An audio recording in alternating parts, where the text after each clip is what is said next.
कोल्हापूर शहरालगत टेमलाई टेकडीवर असणारी त्र्यंबोली देवी मंदिरात आज ललिता पंचमीचा सोहळा मोठ्या उत्साहात साजरा झाला।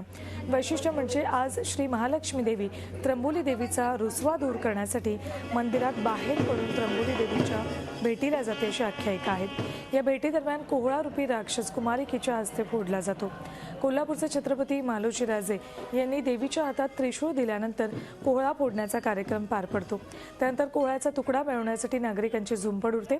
कोहळ्याचा एक तुकडा घरी घेऊन गेल्यानंतर घरात सुख समृद्धी येते अशी भक्तांची श्रद्धा आहे।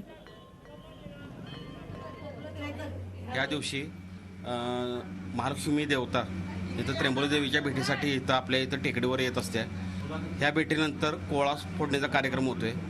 श्रीमंत छत्रपती महाराजांच्या समोर म्हणजे उपस्थितीमध्ये कुमारिकेकडून कोहळा फोडला जातोय आणि ह्या वेळेला देवीची आणि कुमारिकेची दृष्टादृष्ट होते आणि त्यावेळेला बरोबर कोहळा फोडला जातोय। हे कोहळा घेण्यासाठी भरपूर लोकांची इथं गर्दी झालेली असते आणि ह्या कोहळा फोडण्याचा कार्यक्रम म्हणजे कोहळा हे कोल्हापुराचं प्रतीक आहे।